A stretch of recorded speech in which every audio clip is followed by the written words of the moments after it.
The vast emptiness of space stretched before the colony ship Ember like an endless black sea. Inside the massive vessel, red warning lights flashed across control panels. Captain Tom Walker stood with his hands clasped behind his back, his weathered face showing the strain of their situation. "How bad is it?" Tom asked, his voice steady despite the fear growing in his chest. Jack, the ship's head engineer, looked up from his screen with dark circles under his eyes. "Life support is failing, Captain. We have 30 days at most. The wormhole jump damaged our core systems worse than we thought." Tom nodded slowly. The Ember carried the last 10,000 humans who had escaped Earth before its destruction. 10,000 lives now rested on his shoulders with time quickly running out. "Options?" Tom asked, scanning the faces of his bridge crew. Lisa, his second in command, stepped forward. "We can try to reach the nearest star system, but with our engines at half power it would take 45 days, too long." The silence that followed felt heavy. Earth was gone. Their ship was dying. And now they floated in an unknown region of space with no hope of rescue. "Captain," called Ben from the scanning station, his voice rising with surprise. "I'm detecting another ship approaching our position." Everyone on the bridge turned toward the main screen as Ben brought up the image. A strange vessel unlike anything they had seen before came into view. It had smooth, curved lines that seemed to flow like water, with sections that glowed with soft blue light. "Is it one of them?" Lisa asked, referring to the Void Hunters who had destroyed Earth and chased them through the wormhole. Tom shook his head. "Different design completely. Are they sending any signals?" "Nothing we can understand," Ben replied. "But they're slowing down. They'll be alongside us in 20 minutes. Tom made his decision quickly. "Battle stations, power up whatever weapons we have left. If they're hostile, we'll make our last stand here." The crew moved with practiced efficiency, despite their exhaustion. Days of running, fighting, and watching their homeworld die had hardened them. If this was to be their end, they would face it standing. As the alien ship drew closer, they could see it was damaged as well. Large sections of its beautiful hull were blackened and torn open. It moved unevenly, as if limping through space. "They're hailing us," Ben announced with surprise. "Video signal. Should I put it through?" Tom straightened his uniform jacket. On screen. The image that appeared showed a creature that looked almost human, but with skin that shimmered like polished metal and eyes that glowed like stars. Behind it, a control room similar to their own buzzed with activity. "Greetings," the alien said in broken English. "I am Commander Kell of the Stardancer. We come. Peace." Tom stepped forward. "I am Captain Tom Walker of the Earthship Ember. How do—" "You know our language?" "We study on many worlds," Kell replied slowly, clearly struggling with the words. "We run, like you run, from darkness." A chill went down Tom's spine. "You're running from the Void Hunters too?" Kell's glowing eyes widened slightly. "You know them. Bad, very bad. They destroy our home also." "Our ship is damaged," Tom said cautiously. "We have limited life support." Kell nodded. "Yes, we damaged too. Engines, failing. Cannot run more." Lisa stepped closer to Tom and whispered, "Can we trust them? This could be a trick." "We don't have many options," Tom whispered back. Then to Kell he said, "Perhaps we can help each other." "Help?" "Yes." Kell seemed to brighten. "Come to Stardancer talk." Tom considered the offer. If this was a trap, they were dead anyway. If not, it might be their only chance. "I will come with a small team," Tom decided. "We can dock our shuttle with your ship." After ending the transmission, Tom turned to his crew. "Lisa, Jack, you're with me. Ben, keep the Ember ready to move if this goes badly." The small shuttle detached from the Ember and slowly approached the alien vessel. Up close, they could see the true extent of the damage. Large sections were open to space, sealed off by emergency force fields that flickered weakly. "They're in worse shape than we are," Jack noted as they neared a docking port. The shuttle locked into place with a slight shudder. Tom stood before the airlock door, hand resting on his sidearm. Stay alert. When the door opened, they faced 4 of the metallic-skinned aliens. Commander Kell stood at the front, slightly taller than the others. "Welcome," Kell said with a gesture that might have been a bow. "Come. Show." The aliens led them through corridors, where more of their kind worked frantically to repair systems. Some stopped to stare at the humans with curious glowing eyes before returning to their tasks. They reached what appeared to be their engineering section. A massive crystal structure pulsed weakly at its center, surrounded by damaged equipment. Jack's eyes widened. "Their power source, it's nothing like ours." Kell pointed to the crystal. "This, dying. Your ship, different power?" "Yes," Tom confirmed. "We use fusion reactors." One of the other aliens spoke rapidly to Kell in their musical language. Kell turned back to Tom. "My engineer Trill says, maybe combine your power, our drive." Tom looked at Jack questioningly. "It's possible," Jack said slowly, studying the alien technology. "Their drive system looks intact, but they can't power it. We have power, but our engines are shot." Hope, small but bright, began to form in Tom's mind. "You're suggesting we combine our technologies?" "Yes," Kell said simply. "Together or die alone." As they discussed possibilities, a new alarm sounded. One of the aliens rushed into the room speaking urgently. "What's happening?" Tom asked. Kell's expression darkened. "Scanners find ships, coming this way. Void hunters." Tom felt his heart sink. The enemy had found them again. "How long do we have?" he asked. 3 days. Maybe less." Tom and Kell looked at each other, 2 captains from different worlds facing the same threat. In their shared gaze was understanding. They had one chance, and it would take both their crews working together to survive. "Then we have work to do," Tom said, extending his hand in the human gesture of agreement. After a moment's hesitation, Kell reached out and clasped Tom's hand. As they sealed their alliance, the Ember and the Star Dancer drifted side by side in the darkness of space. 2 dying ships carrying the last hopes of their civilizations, with the hunters of both drawing ever closer. The next day, both ships hung side by side in the emptiness of space. Inside the Ember's main conference room, humans and bright folk sat across from each other around a large table. The tension in the room was thick enough to cut with a knife. "So," Tom began, looking at the notes on his tablet, "we have 28 days of life support remaining. The Void Hunters will be here in less than 3 days. We need to find a solution fast." Kell nodded, the metallic skin on his face catching the light as he moved. "Yes. Star Dancer has drive system good, but power crystal dying. Cannot run." Jack, the human engineer, stood up and displayed a hologram of both ships in the center of the table. "I've been working with Trill," he gestured to the female brightfolk, engineer beside him, "and we think there's a way to combine our technologies." Trill stepped forward. Unlike Kell, her skin had a copper tone that seemed to pulse with her emotions. "Your fusion power," she said carefully in better English than Kell's, "can be connected to our drive system, but not easy. Many problems." Lisa crossed her arms. "Like what?" "Like the fact that our systems weren't built to work together," Jack explained. "We'd need to create all new connections, test them, and make sure they don't blow up in our faces. And we'd need to do it while both ships are falling apart around us." "How long would this take?" Tom asked. Jack and Trill exchanged glances. 4 days, they said simultaneously. The room fell silent. 4 days was too long. "Then we need to work faster," Tom said firmly, "or find another solution." One of the bright folk, officers who had been quiet until now, spoke up. His name was Dorn, and he served as Kell's second in command. "Why help humans? We save our people only.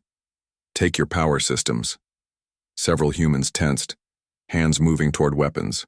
"No," Kell said sharply to Dorn. "Not our way. We help each other or die together." Dorn's glowing eyes narrowed, but he fell silent. "We need to form teams," Tom suggested. "Mixed teams, humans and bright folk working together on different aspects of the problem." Some of my people will not like this, Kel admitted. Neither will some of mine, Tom replied. But we don't have a choice. By the end of the meeting, they had formed 5 teams, each with a specific task. Jack and Trill would lead the main engineering team. Lisa would work with Dorn on defense preparations. Other teams would handle life support integration, navigation, and crew logistics. As the meeting broke up, Alex Reed, a young engineer from the Ember, approached Jack.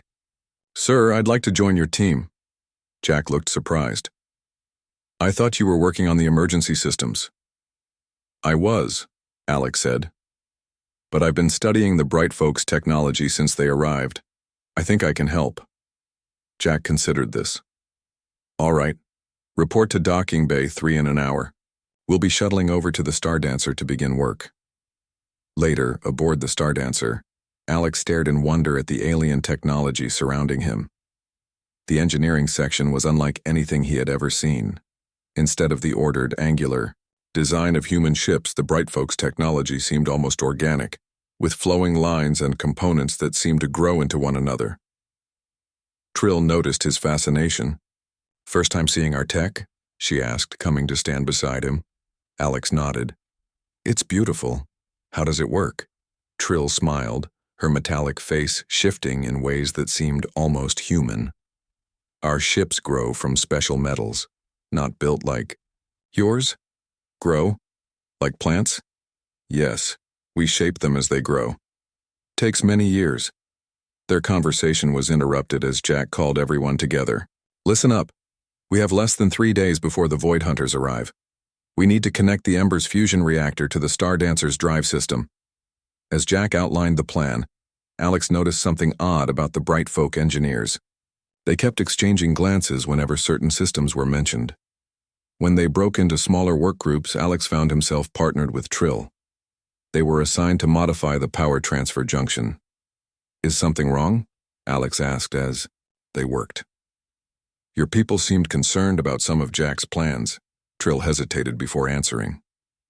"There are things we not tell your people about our ship." Alex's hand stilled on his tools. "What things?" Trill looked around to make sure no one was listening. "Stardancer, not just ship, is alive in way. The crystal at core is mind." Alex stared at her. "You mean your ship is sentient?" "Yes. Not like you or me. Different, but feels pain when damaged. Feels fear. Does Captain Walker know this?" "No. Commander Kell afraid your people not understand. Think we strange? Too different." Alex considered this new information. "Does this change our plans to connect the power systems?" "Yes. Cannot just connect like machines. Must ask permission of ship, form bond. How do we do that?"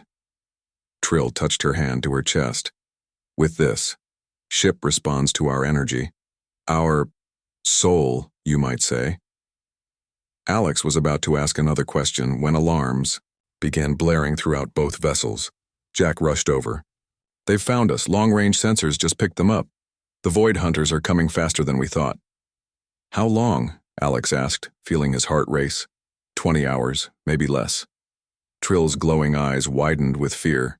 "Not enough time," as panic began to spread through both crews. A new problem emerged. Equipment began disappearing from the work sites. Food rations vanished from storage. It became clear that someone, or several someones, was sabotaging their efforts. Tensions between the two crews reached a breaking point when a human technician was found unconscious near a damaged power relay. The Bright Folk were immediately blamed. In the command center, Tom and Kell struggled to maintain order as their crews turned against each other. "We should separate the teams," Lisa suggested. "Keep working, but keep the crews apart." "That will only slow us down more," Jack argued. "We need trust to make this work." As they debated, Alex pulled Trill aside. "We need to tell them about the ship being alive. It might help them understand." Trill shook her head. "Commander Kell forbid it. People are getting hurt," Alex insisted. "We're running out of time." Before they could decide, the lights throughout both ships flickered and died. Emergency lighting came on moments later, bathing everything in an eerie red glow. Jack's voice came over the comms. Main power junction has been sabotaged. We've lost half our remaining time. We now have less than 10 hours before life support fails completely. In the darkness and chaos, Alex realized they had a traitor in their midst. And with the Void Hunters approaching, time was running out for both humans and bright folk. Red emergency lights cast long shadows through both ships as crew members rushed to their stations. On the bridge of the Ember, Tom stared at the tactical display with growing dread.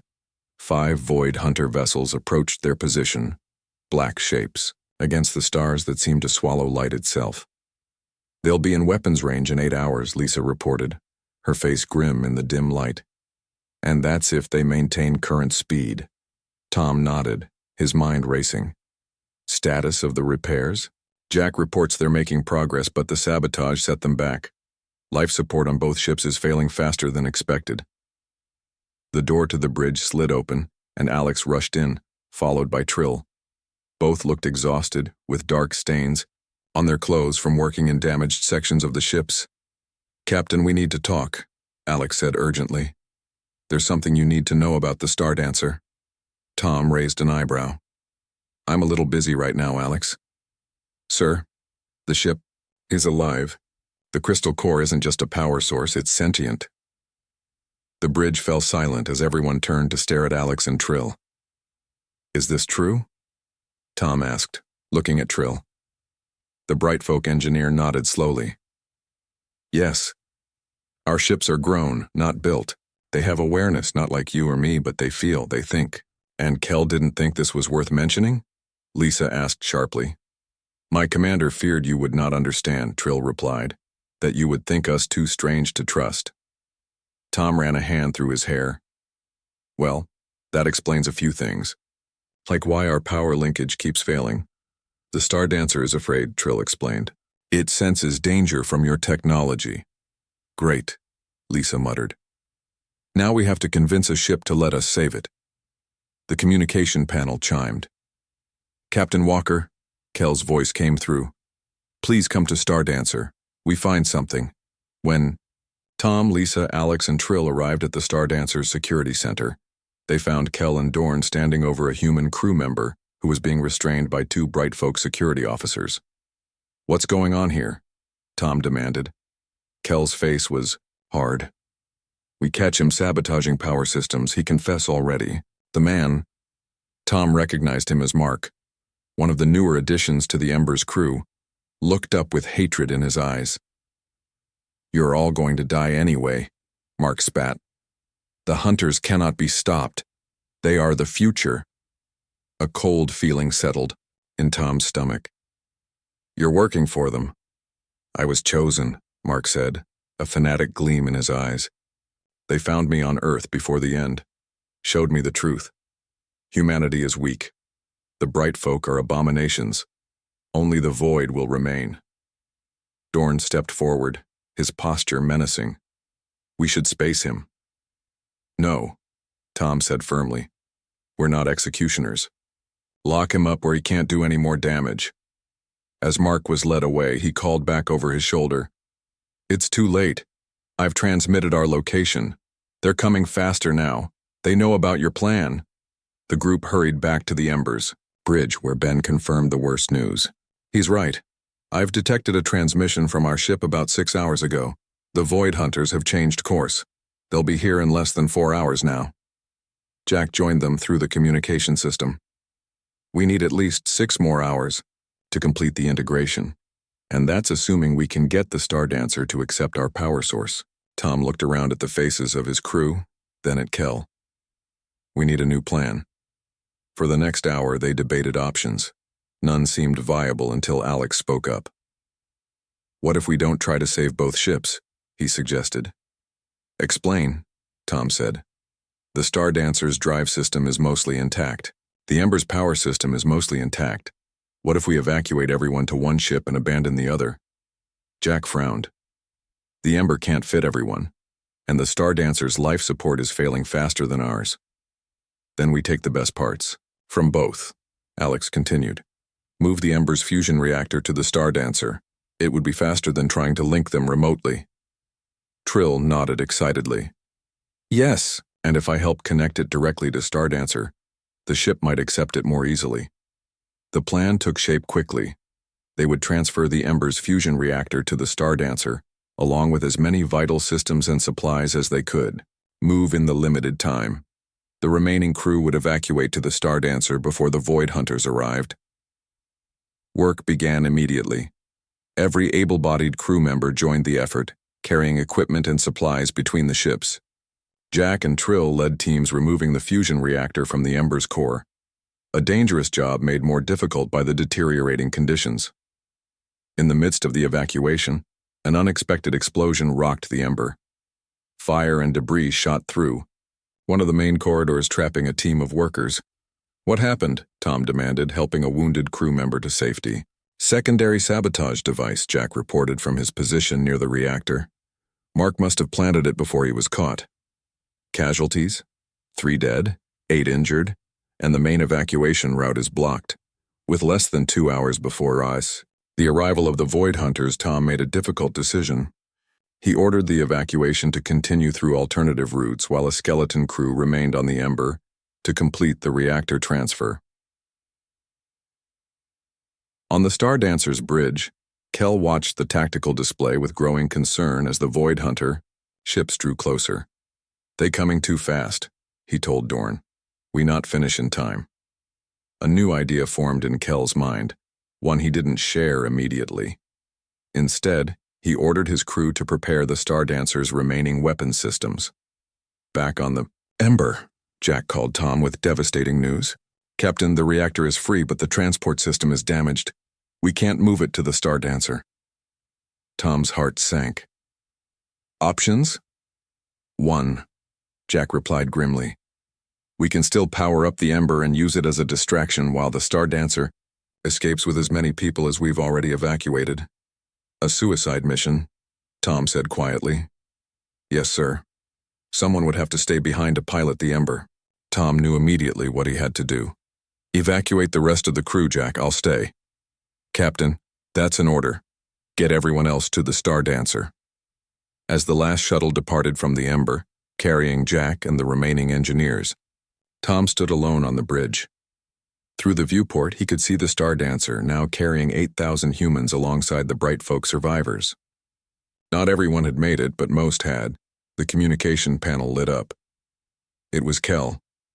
"This not right plan," the Bright Folk commander said firmly. "Better if both ships fight. Give others more chance." Tom shook his head. "Your ship can escape. Mine can't. This is the only way." "Then I join you," Kel replied. "My ship will follow Dorn now. I come to Ember." Before Tom could argue, the screen went dark. Minutes later, a small shuttle docked with the Ember, and Kel stepped onto the bridge. "We fight together," Kel said simply, taking the tactical station. On the sensors, the Void Hunter ships appeared, 5 massive black vessels shaped like arrowheads, bearing down on their position.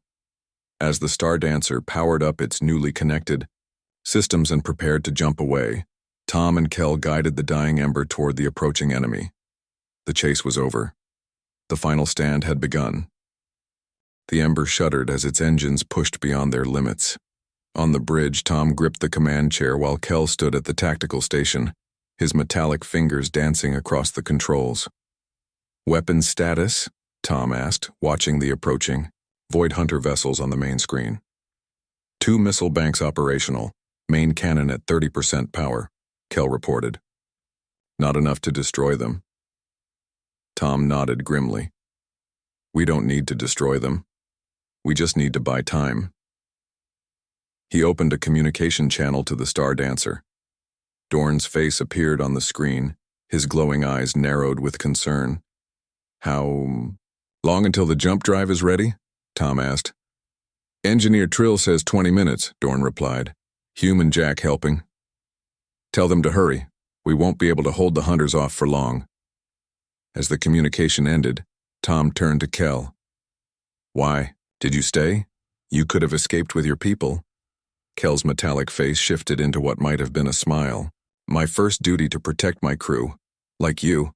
Second duty to fight evil." Void hunters destroyed my world.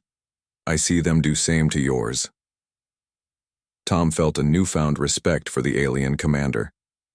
Together, then. Together, Kel agreed. The first void. Hunter ship closed to firing range. It was massive, nearly 3 times the size of the Ember, with a hull that seemed to absorb light rather than reflect it. No windows, no visible weapons ports, just smooth black surface that hurt the eyes to look at for too long. They're scanning us, Kel reported. Weapons charging. Evasive maneuvers, Tom ordered. Save our missiles until we can do maximum damage. The Ember banked sharply as a beam of dark energy shot from the Void Hunter ship, missing them by meters. The second and third Hunter vessels moved to flank them, trying to cut off their escape route. They're trying to hurt us away from the Stardancer, Tom realized. Angle us back toward them. We need to keep the Hunters' attention. Kel adjusted their course, bringing them into a dangerous position between 2 Hunter ships. The Ember's engines whined in protest as they pushed the damaged ship into a tight turn. A sudden explosion rocked the ship as one of the Hunter's weapons caught their port side. Damage report, Tom shouted over the blaring alarms. Hull breach on decks 3 through 5, Kel reported. Emergency fields holding. Return fire, target the lead ship. The Ember's remaining weapons sprang to life, launching a volley of missiles at the closest Hunter vessel. They impacted against its dark hull, most exploding harmlessly against some kind of energy shield. But one found a weakness, tearing a small hole that quickly sealed itself. Their hulls. Self-repair, Kel observed with dismay. Tom's mind raced. If they couldn't damage the ships enough to destroy them, perhaps they could still slow them down. The reactor, he said suddenly. If we overload it near their ships, the explosion might disable them temporarily. Kel looked at him with understanding. A final strike. Yes, but first we need to get to the evacuation pod. Tom tapped the ship's schematic on his console. There's one left in the secondary bay. It's small, but it might get us to the Stardancer, if we time it right. As they prepared to enact their desperate plan, a communication came through from the Stardancer. It was Alex. Captain, we've discovered something about the traitor, he said urgently. Mark wasn't working alone. The logs show communication between him and someone on the Stardancer. Tom and Kel exchanged alarmed looks. Who? Tom demanded. Before Alex could answer, the transmission cut off as another hit rocked the Ember. We need to warn them, Tom said, trying to re-establish communication. The saboteur might try to stop the jump drive from activating. The sensors beeped with a new alert. 2 of the Void Hunter ships had broken off their attack on the Ember and were now heading toward the Stardancer. No time for warning, Kel said grimly. Must act now. They set the Ember's autopilot to carry the ship directly into the midst of the 3 remaining Hunter vessels. Then they programmed the reactor to overload 30 seconds after impact. As they raced toward the evacuation pod, another violent explosion threw them against the corridor wall. Emergency bulkheads began closing throughout the ship as sections lost pressure. We're losing her faster than I thought, Tom said as they picked themselves up and continued running. They reached the pod bay just as the ship's computer announced, Warning, critical reactor failure imminent. All personnel evacuate immediately. The small pod, barely large enough for 4 people, waited in its launch cradle. As Tom started the launch sequence, Kel suddenly stiffened, looking at something on his wrist device. What is it? Tom asked. Signal from Stardancer. Second traitor identified. Kel's glowing eyes met Tom's. It is Dorn. Tom felt a cold dread wash over him. He's in command of your ship. Yes, he will stop jump drive, kill everyone. Kel's voice was flat with horror. The evacuation pod was ready to launch, but Tom hesitated. We have to get back to the Stardancer. No time, Kel said. Ember will explode in minutes. Tom looked at the tactical display. The pod's trajectory would take over 15 minutes to reach the Stardancer, too long to stop Dorn. Wait, Tom said, an idea forming. The main shuttle bay. There's a maintenance craft there with a small jump system. It's not designed for long distances, but it might get us to the Stardancer instantly. Very dangerous, Kel warned. Small jump systems unreliable. We don't have a choice. They abandoned the evacuation pod and raced back into the dying ship. Warnings blared from every speaker as they made their way to the main shuttle bay. The maintenance craft sat in its dock, small, ungainly, but equipped with an emergency jump system for repairs in deep space. They climbed aboard and Tom quickly powered up the systems while Kel programmed the coordinates for the Stardancer. Jump system at minimum power, Kel reported. One chance only. Behind them, through the bay doors, they could see the void. Hunter ships closing in, sensing their prey was wounded. Now or never, Tom said, activating the jump sequence. The small craft shuddered as energy built around it. The jump system was never designed for this, jumping with incomplete coordinates from inside another ship with minimal power. The world around them seemed to stretch and twist. Tom felt a pressure in his head like it was about to explode. Beside him, Kel made a sound that might have been a scream. Then suddenly they were elsewhere, materializing in the middle of the Stardancer's main hangar bay, in a flash of light and energy that threw everyone nearby to the ground. The maintenance craft systems were fried, smoke pouring from every panel. Tom and Kel stumbled out, disoriented but alive. "Where's Dorn?" Kel demanded of the stunned Brightfolk workers around them. "Command center," one replied. "He locked everyone out." Together, Tom and Kel raced through the Stardancer's corridors. Behind them, through the viewports, they saw a massive flash of light as the Ember exploded, engulfing the Void Hunter ships in a ball of plasma and radiation. The sacrifice of the Ember had given them time, but if they couldn't stop Dorn, it would all be for nothing. They reached the command center doors to find them sealed shut. Jack and Trill were already there, trying to override the locks. "He's disabled the jump drive controls," Jack explained urgently, "and he's transmitting our position to the remaining Hunter ships." Kel placed his hand against a panel beside the door. He spoke to the ship directly, in the musical language of the Brightfolk. The metal beneath his fingers seemed to pulse with light. "What are you doing?" Tom asked. "Asking ship for help," Kel replied, reminding it we are friends. For a moment, nothing happened. Then slowly, the doors began to open. Inside, Dorn stood at the main console, his back to them. He turned as they entered, a strange smile on his metallic face. "Too late," he said. "The void is coming, as it was always meant to." Tom, Kel, Jack, and Trill froze as they faced Dorn in the command center.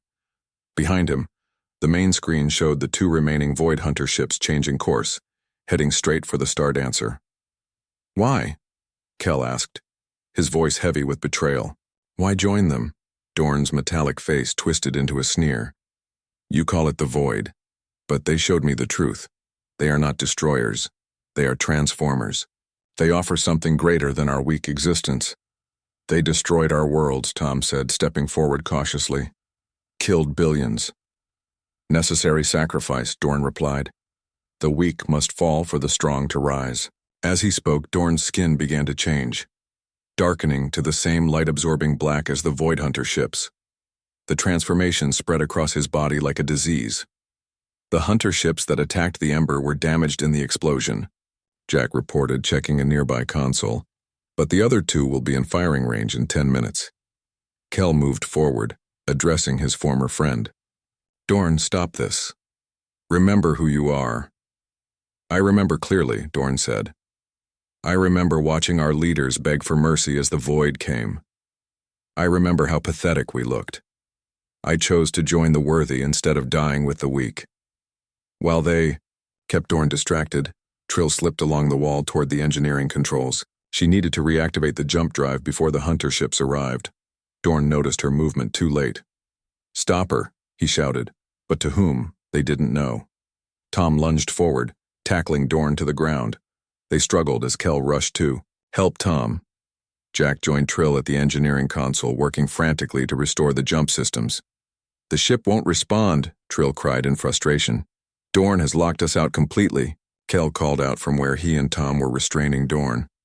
"Speak to ship, tell it truth." Trill placed her hands on the console and closed her eyes. She began singing in the musical language of the Brightfolk, a haunting melody that seemed to resonate through the metal of the ship itself. The lights in the command center flickered as Dorn broke free from Tom's grip. He pulled a strange black device from his pocket, a weapon unlike anything they had seen before. But before he could use it, the floor beneath him suddenly shifted, wrapping around his legs like living metal. The ship was responding to Trill's plea. "Impossible," Dorn gasped as the metal continued to encase him. "The ship cannot override my commands. I am its master." "No," Kel said, standing tall. "You forgot most important lesson. Ship is not tool.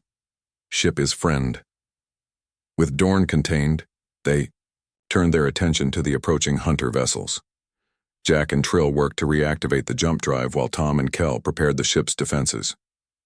"Jump drive activating," Trill announced. "But damage is severe. We have power for one jump only, and navigation is limited." "Can we reach the nearest star system?" Tom asked. Jack shook his head. "Not enough power. We can jump, but it will be blind. We can't control where we end up." "Better than staying here," Tom decided.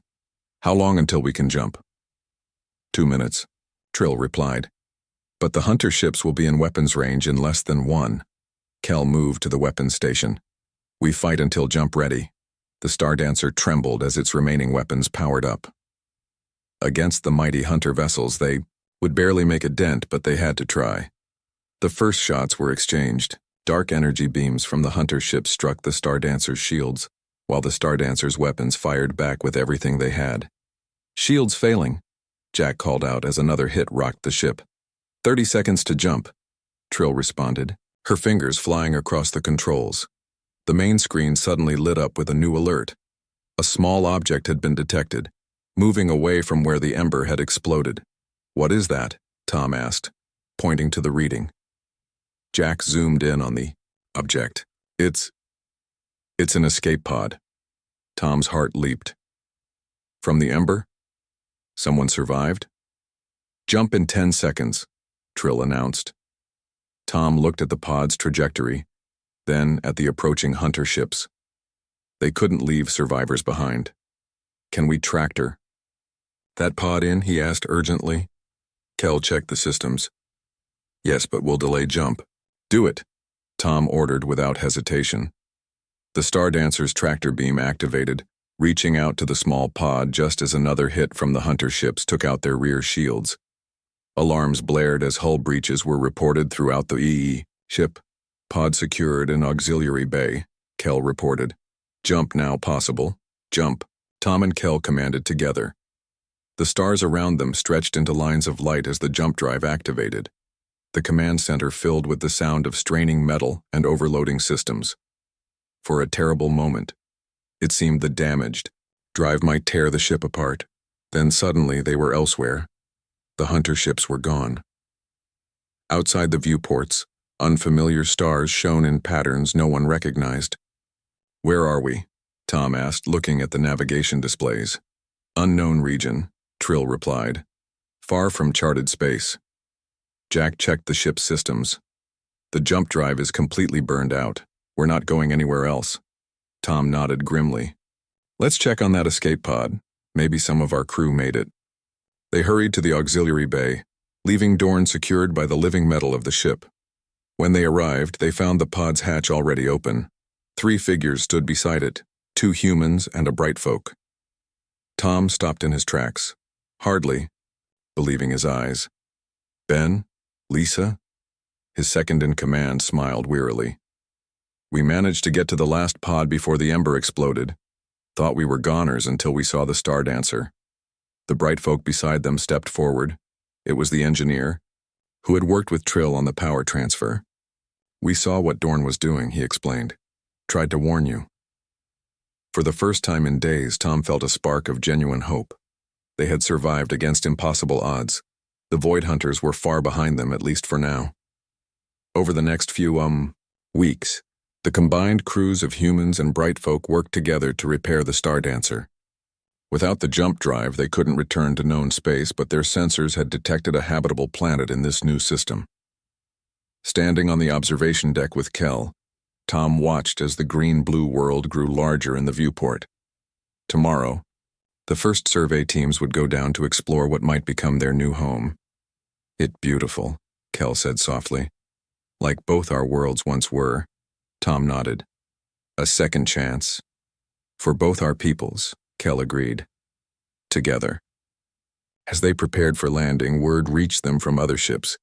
3 vessels of different designs that had entered the system. Like them, these ships carried survivors from worlds destroyed by the Void Hunters. Like them, they had fought and fled and somehow found this distant haven. 6 months later, the first city rose on the shores of a vast ocean. Built with technology from 4 different species, it stood as a testament to cooperation and survival. In the center of the city square, parts from the Ember and the Stardancer's original crystal were formed into a memorial. A reminder of what they had lost and what they had gained. And in orbit above the planet, a new fleet took shape. Ships, built with combined knowledge and technology, designed to defend their new home, for they knew that one day the Void would find them again. But next time, they would be ready. As Tom stood with Kel watching the sunset over their new world, he remembered the darkest moment aboard the dying Ember, when all hope seemed lost. How far they had come since then. "It never truly dies, does it?" he said. "What?" Kel asked. "Hope," Tom replied, looking up at the stars beginning to appear. "As long as we stand together."